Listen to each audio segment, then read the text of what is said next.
അപ്പോൾ ക്യാപ്ഷനിൽ പറഞ്ഞതുപോലെ തന്നെ ഇതിലും സിമ്പിളായിട്ടുള്ള ഒരു കലത്തപ്പം ഇനി വേറെ ഉണ്ടാവില്ല എന്ന് തന്നെ പറയാം കേട്ടോ.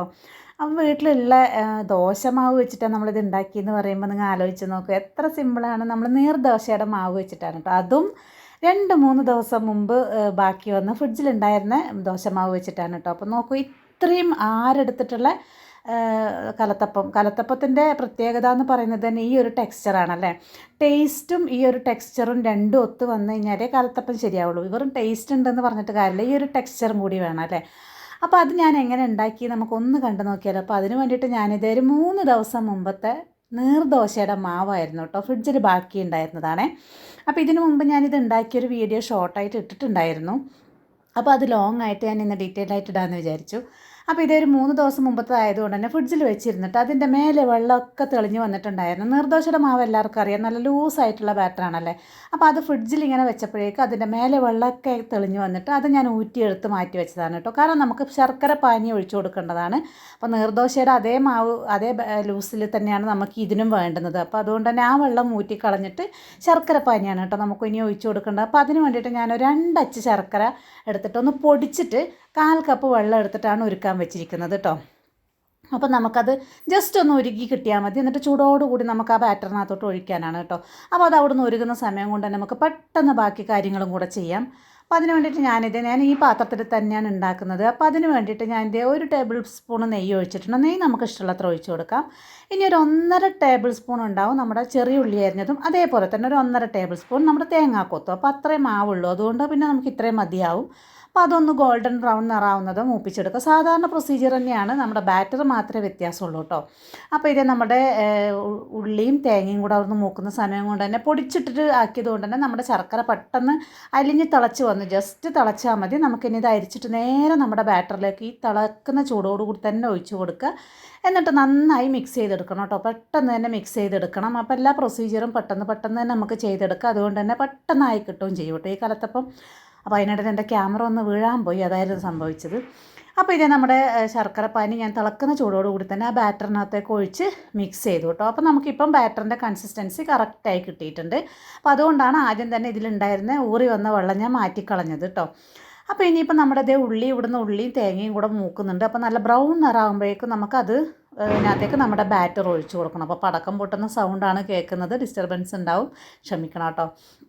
അപ്പോൾ ഇത് നമ്മുടെ ഉള്ളി മൂത്ത് കിട്ടിയിട്ടുണ്ട്. അപ്പോൾ കുറച്ചും കൂടി ആകുമ്പോഴേക്ക് നമുക്ക് ഈ ബാറ്ററിനകത്തേക്ക് ഒരു 1/4 ടീസ്പൂൺ ഏലക്കാപ്പൊടിയും 1/4 ടീസ്പൂൺ ജീരകപ്പൊടിയും അതേപോലെ തന്നെ ഒരു 1/4 ടീസ്പൂൺ ബേക്കിംഗ് സോഡ, നമ്മുടെ സോഡാപ്പൊടിയും കൂടിയാണ് ചേർത്ത് കൊടുക്കുന്നത്. അപ്പക്കാരം എന്നൊക്കെ പറയുന്നത് അതും കൂടിയാണ്, 3ഉം കൂടി ചേർത്ത് കൊടുക്കുന്നുണ്ട്. ഒരു നുള്ളു ഉപ്പും കൂടെ ചേർക്കണം. പക്ഷേ നമ്മുടെ ദോശമാവായതുകൊണ്ട് നമുക്ക് ഇതിൽ ഉപ്പിൻ്റെ ആവശ്യമില്ല.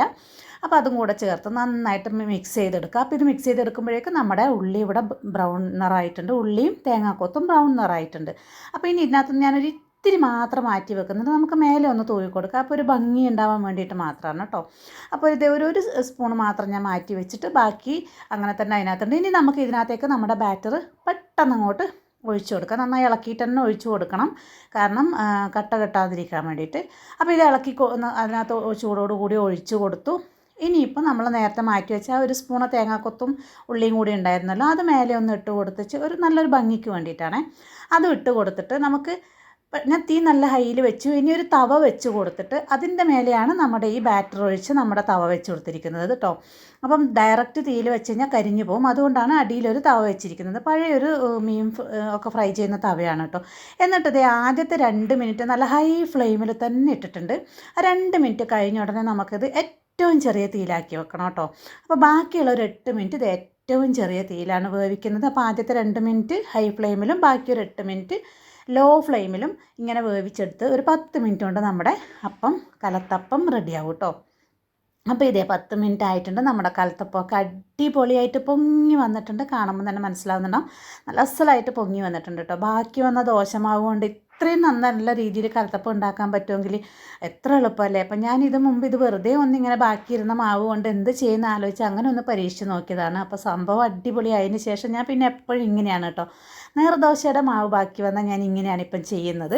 ബാക്കി വന്ന മാവ് പിന്നെ ദോശ ഇട്ട് കൊടുത്താലൊന്നും മക്കളൊന്നും കഴിക്കില്ല. അപ്പോൾ ഇതാകുമ്പോൾ എല്ലാവർക്കും ഇഷ്ടവും കൂടിയാണ് കേട്ടോ.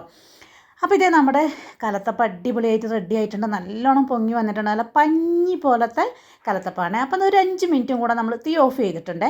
അപ്പോൾ ഒരു 5 മിനിറ്റും കൂടെ ഇങ്ങനെ തന്നെ വെച്ച് കൊടുക്കും. എന്നിട്ട് മാത്രമേ നമ്മളിത് പാത്രത്തിലേക്ക് മാറ്റുള്ളൂ കേട്ടോ. അപ്പോൾ ഇതൊരു 5 മിനിറ്റ് കഴിഞ്ഞ ഉടനെ തന്നെ ഞാൻ പാത്രത്തിലേക്ക് മാറ്റിയിട്ടുണ്ട്. അപ്പോൾ നല്ല ചൂടുണ്ട്. ചൂടോടുകൂടി തന്നെ മുറിക്കണം എന്നില്ല. എപ്പോഴും നമ്മളിങ്ങനെയുള്ള ഐറ്റംസൊക്കെ ഉണ്ടാക്കി നന്നായി തണുത്തതിന് ശേഷം മുറിക്കുന്നതാണ് നല്ലത്. പക്ഷെ എന്തായാലും ഞാൻ വീഡിയോ കംപ്ലീറ്റ് ചെയ്യാൻ വേണ്ടിയിട്ട് ഞാനിപ്പോൾ ഇതേ പെട്ടെന്ന് തന്നെ മുറിക്കുന്നുണ്ട്. അപ്പോൾ അതെ നിങ്ങൾക്ക് കാണുമ്പോൾ തന്നെ മനസ്സിലാവുന്നുണ്ടാവുമല്ലോ. ഇതേ ഇത്രയും നല്ല കലത്തപ്പം പലരും എന്നോട് പറഞ്ഞിട്ടുണ്ട്, കലത്തപ്പം ഉണ്ടാക്കി കഴിഞ്ഞാൽ ഇങ്ങനെ ആരെടുത്തൊക്കെ കലത്തപ്പം കിട്ടുന്നില്ല എന്ന്. അപ്പോൾ ഇത് നോക്കൂ, നമ്മൾ തലേന്നാളെ 2-3 ദിവസം മുമ്പത്തെ ദോശമാവ് വെച്ചിട്ടാണ് ഇത് ഉണ്ടാക്കിയതെന്ന് പറയുമോ? ഇല്ല അല്ലേ? കിടുക്കൻ സംഭവമാണ്. നല്ല അടിപൊളി ടേസ്റ്റുമാണ് കേട്ടോ. ടേസ്റ്റിന് ഒരു വ്യത്യാസവും ഇല്ല. ഇനി ദോശമാവാണ് 2-3 ദിവസം മുമ്പത്താണെന്ന് വിചാരിച്ചിട്ട് ഒരു വ്യത്യാസവും ഇല്ല. ഒരു തവണയെങ്കിലും നിങ്ങൾ ഉണ്ടാക്കി നോക്കൂ, അപ്പോൾ മനസ്സിലാവും കേട്ടോ. അപ്പോൾ എൻ്റെ ഈ വീഡിയോ ഇഷ്ടമായിട്ടുണ്ടാവുമെന്ന് വിചാരിക്കുന്നു. ഇഷ്ടമായിട്ടുണ്ടെങ്കിൽ എല്ലാവരും ഒന്ന് സപ്പോർട്ട് ചെയ്തേക്കണേ. അതുപോലെ സബ്സ്ക്രൈബ് ചെയ്യാത്തവരുണ്ടെന്നുണ്ടെങ്കിൽ ഒന്ന് സബ്സ്ക്രൈബ് ചെയ്തേക്കണേ. Thanks for watching.